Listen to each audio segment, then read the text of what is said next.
BFM Business, Grand Paris, Caroline Brun. Retour sur le plateau de Grand Paris pour notre tête-à-tête de fin d'émission. Je reçois Katayoun Panahi, qui est directrice générale de Defacto. Alors Defacto, c'est l'établissement public de gestion du quartier d'affaires de la Défense. Mais alors expliquez-nous, avant notre discussion, on croyait que c'était l'EHPAD qui gérait la Défense.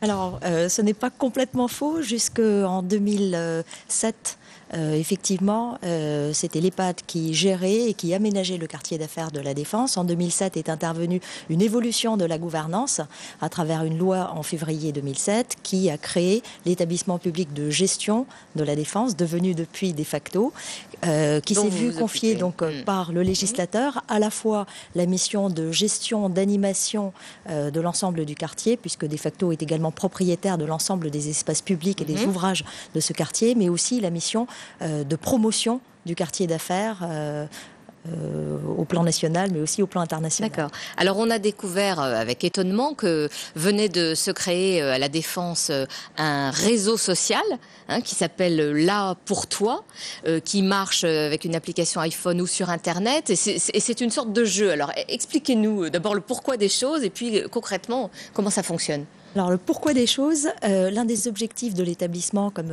on l'a dit tout à l'heure, est d'animer ce quartier, faire en sorte que ce quartier devienne aussi bien un quartier de vie et plus simplement un quartier d'affaires. C'est-à-dire qu'il est un peu déshumanisé, il faut quand même bien le reconnaître, au moins dans l'image qu'on en a. Absolument, c'est vrai que c'est un quartier qui a une image plutôt minérale, plutôt inhumaine, de par sa taille. C'est vrai que c'est un quartier qui est fascinant, extraordinaire d'un point de vue architectural, et où la dimension humaine n'est peut-être pas encore suffisamment présente, et c'est tout l'objectif de l'établissement Defacto que d'essayer de mettre de l'humain dans l'urbain, de faire en sorte que ce quartier soit animé 24 heures sur 24, 7 jours sur 7, en dehors des heures de travail. Parce qu'il y a quand même des habitants. Il y a beaucoup de plus, évidemment, de gens qui travaillent que de gens qui y habitent, mais il y a quand même un petit cœur.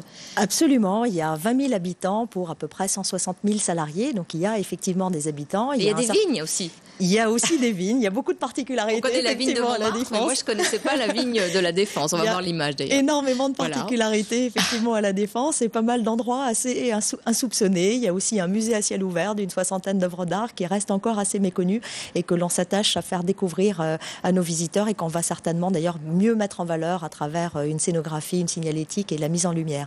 Donc pour en revenir à ce réseau social, voilà, là pour toi, l'idée est vraiment de créer du lien social dans ce quartier, faire en sorte effectivement qu'il y ait davantage de relations entre les utilisateurs, les employés. Mais ça peut être très concret, du genre j'ai besoin d'un covoiturage demain à 10h. Tout à fait. Donc c'est une application qui a été développée aujourd'hui sur iPhone, sur Internet, et qui va l'être également sur Android, et qui est même accessible à travers un numéro de téléphone, parce qu'on ne souhaitait exclure aucune catégorie d'utilisateurs. Donc y compris les personnes qui ne sont pas outillées de nouvelles technologies peuvent y avoir accès.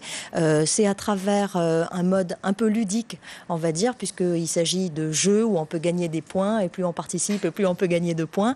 Offrir des services aux utilisateurs, aux habitants, proposer, alors si on a une idée, parfois un peu originale, ou un défi, si on veut organiser un beach volley sur le quartier d'affaires, si on veut inviter des amis à jouer à tel ou tel jeu, si un commerçant veut proposer aussi une offre de service intéressante, si une personne âgée ne peut pas aller faire ses courses et a besoin de quelqu'un qui peut l'aider à venir faire ses courses. Voilà, c'est vraiment un réseau social qui permettra de lier davantage les gens et de mettre un petit peu plus d'humain dans ce quartier. Un réseau social hyper localisé. Alors, Katayoun Panahi, il y a aussi depuis peu une nouvelle signalétique à la Défense. On va d'ailleurs voir quelques images. C'était très mal indiqué avant, c'est ça quand même, non ? Tout à fait. La Défense était le cauchemar pour tous les chauffeurs de taxi et autres utilisateurs. Mais les non professionnels avaient c'était difficile, puisque à travers le GPS, les GPS deviennent fous quand ils arrivent à la Défense. Pas le souterrain, oui. Absolument. Donc l'un des enjeux effectivement de ce quartier est de renforcer son attractivité dans le cadre du Grand Paris, puisque c'est l'objet de l'émission. Renforcer l'attractivité de ce quartier, passer en premier lieu par renforcer son accessibilité.